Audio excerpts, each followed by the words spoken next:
Anda kembali di Apa Kabar Indonesia Siang. Pemirsa, hari ke-7 pencarian korban tanah longsor di Cilacap, Jawa Tengah, tim SAR gabungan ini menuntaskan identifikasi 20 korban melalui pencocokan tes DNA dengan potongan tubuh jenazah. Sementara pemirsa 3 korban lainnya masih dalam pencarian. Posko antemortem Rabu siang kembali menerima jenazah yang berhasil ditemukan tim SAR gabungan di lokasi longsor di Desa Cibenying, Kecamatan Majenang, Kabupaten Cilacap, Jawa Tengah. Tim DVI berhasil mencocokkan hasil tes DNA terhadap potongan tubuh yang berjenis kelamin wanita. Sehingga total untuk Rabu siang sudah ditemukan 20 korban dan 3 korban lainnya masih dalam pencarian. Sebelumnya pemirsa, tim DVI Posko Antemortem melakukan tes DNA terhadap keluarga korban yang belum ditemukan.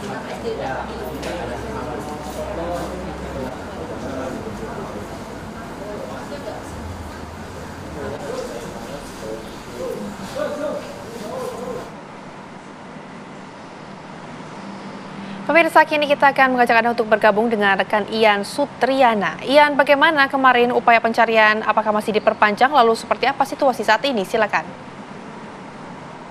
Ya, untuk proses evakuasi pada hari ke-8 ini, bahwa tim SAR gabungan terus melakukan pencarian terhadap 3 korban yang sampai ini belum ditemukan.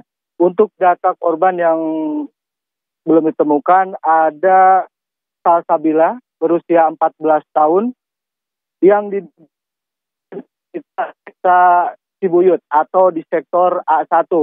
Dan untuk sektor B2 ada Fani Hayati usia 12 tahun dan Fatin usia 2 tahun.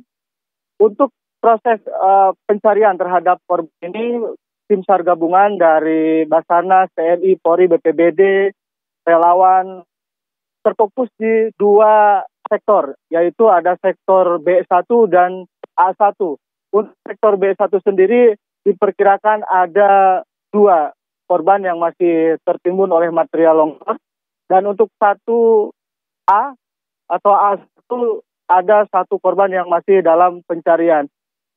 Tim gabungan sendiri masih kesulitan karena memang untuk sektor A1 masih belum bisa dimasuki oleh alat berat atau ekskavator karena memang melihat material longsor yang cukup tebal dan masih bisa terjadinya longsor. Untuk saat ini tim yang berada di sektor A1 masih menggunakan alat Alcon.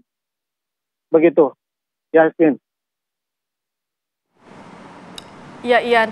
Dalam melakukan pencarian ini, lalu apa tantangan ataupun hambatan terbesar yang dihadapi oleh tim? Iya, untuk hambatan atau tantangan dari tim SAR gabungan ini, salah satunya bisa dikabarkan pada saat ini bisa terlihat cuaca cukup mendung, namun kita berdoa semoga hujan tidak kembali turun, karena memang dikala memang hujan turun, untuk proses evakuasi atau proses pencarian akan diberhentikan. Menimbang dengan keselamatan para tim SAR gabungan atau relawan yang sedang melakukan pencarian terhadap 3 korban yang sampai saat ini belum ditemukan. Dan untuk jumlah data yang sudah masuk bahwa ada sekitar 20 korban yang sudah ditemukan dan 3 korban masih dalam pencarian. Begitu, Yasmin dan Baik, Ian, lantas bagaimana untuk kondisi para pengungsi di sana? Apa yang mereka butuhkan, Ian? Ya, untuk pengungsi sendiri bahwa dari berbagai daerah sudah datang bantuan. Dan untuk pada siang hari mereka tidak menempati posko pengungsian karena memang mereka beraktivitas seperti biasa atau mencari ke tempat sanak saudara. Namun untuk malam hari karena memang lebih mendekati ke lokasi rumahnya, mereka menempati posko yang sudah ada di desa. Namun tidak semua para pengungsian mengungsi di posko itu. Mereka lebih memilih untuk di rumah-rumah kerabatnya masing-masing. Begitu, Rehana, Yasmin. Ya, Ian, lalu bantuan-bantuan seperti apa saja yang saat ini sedang dibutuhkan oleh para pengungsi, Ian? Iya, untuk bantuan sendiri untuk pengungsi seperti obat-obatan karena memang beberapa hari mereka sudah merasakan sakit kepala, gatal-gatal. Namun untuk di bencana longsor ini, pihak tim SAR gabungan atau para relawan pun sudah mendirikan posko untuk para warga yang memang sudah terserang penyakit untuk datang atau berobat ke posko kesehatan yang sudah disediakan oleh tim SAR gabungan di Cibenying ini. Begitu. Baik, Ian, kalau dilihat dari lokasi Anda mengabarkan, nampaknya ini potensi longsor juga masih cukup besar. Apakah sudah ada himbauan ataupun pemberitahuan dari pemerintah setempat agar masyarakat yang tinggal di daerah sana untuk direlokasi ke tempat lain yang mungkin lebih aman? Iya, untuk menurut pemerintah terkait bahwa memang di daerah yang kemungkinan terdampak bencana longsor ini akan direlokasi di satu tempat yang memang lebih aman, yaitu ada di Desa Jenang. Ada sekitar 200 lebih warga yang akan direlokasi. Namun warga pun masih menunggu dari pihak geologi untuk melakukan pengecekan di wilayah longsoran ini. Apakah rumah mereka masih disebut aman atau memang mereka harus diungsikan. Karena ada beberapa warga yang saat ini sangat ketakutan.